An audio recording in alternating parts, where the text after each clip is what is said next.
My name is Lawrence Daly. I am a forensic child sexual abuse investigator, interviewer, and educator. The following is going to be a diagram on the investigations and interviewing of an investigative child sexual abuse interview. There will be criteria that I want you to consider when you investigate or interview child sexual abuse allegations.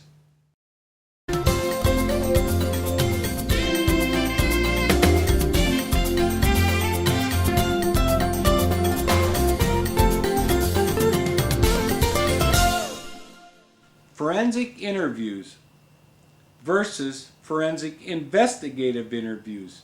In interviewing child sexual abuse victims, there is a difference. Stand by, here we go. Forensic investigative interviews. No doubt this is the way to go. No doubt it is reasonable and logical that if law enforcement officers interview all the witnesses in other specialized crimes, then why do they not interview the child in a child sexual abuse victim allegation? No doubt it is reasonable and logical that during the course of the child sexual abuse investigation, a trained law enforcement investigator would know the complexities of the criminalistic aspects of the allegations.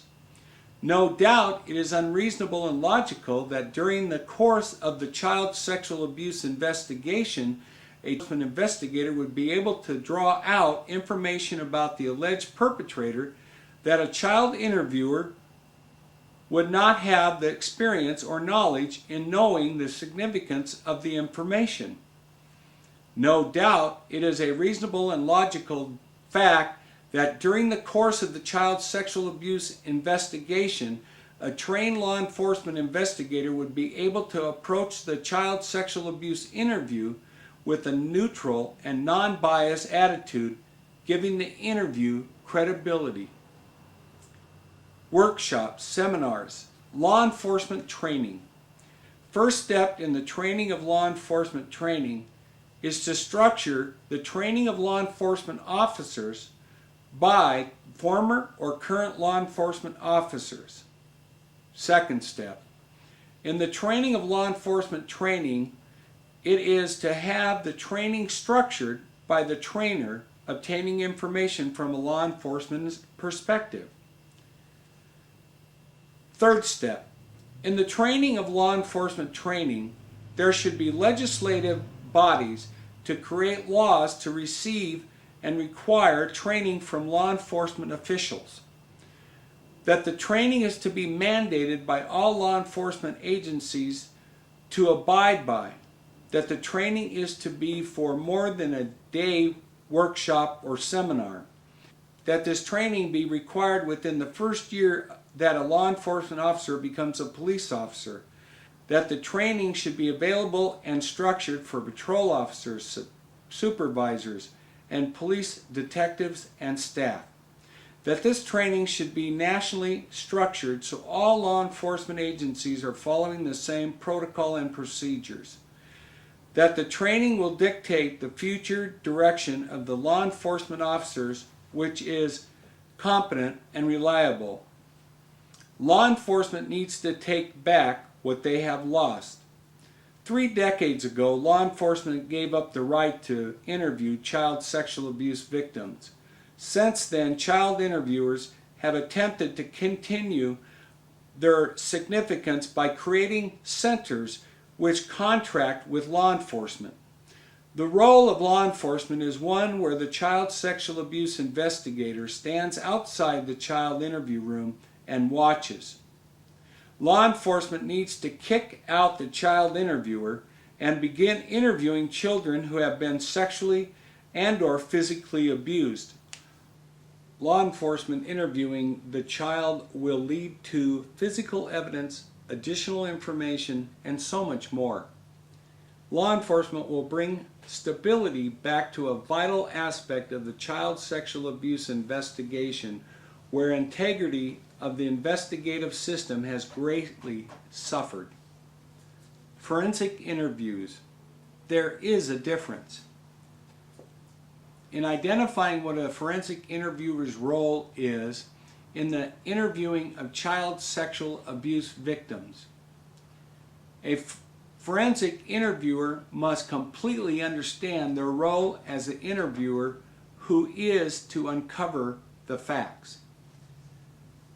The analogy that alleged child sexual abuse victims tell about the abuse in segments, it is a professional opinion that there needs to be more than one interview, depending on the individual. The problem with this ideology is if you have a child interviewer performing the interview in the same method that they generally do, the problems arise with each interview. Let's review what we know. With each child sexual abuse interview, there are specific protocols followed. With each child sexual abuse interview, there are biases and prejudices that each child interviewer brings to the interview. With each child sexual abuse interview, the possibilities of contamination always exist. With each child sexual abuse interview, if the interview is being conducted as an investigative interview, answering the 7 W's, the information obtained most likely will be vast with numerous details. With each child sexual abuse interview, if the child interviewer is not properly trained, no matter how much experience they have, they will fall short of a competent and complete interview. With each child sexual abuse interview, it is reasonable and logical that a child interview simply does not draw out biological and physical evidence. This is one of the reasons children do not sound credible. A child interviewer may not contaminate the interview, but they may make the interview incomplete. This is probably one of the greatest negatives in the difference between a child interview and a law enforcement investigative interview.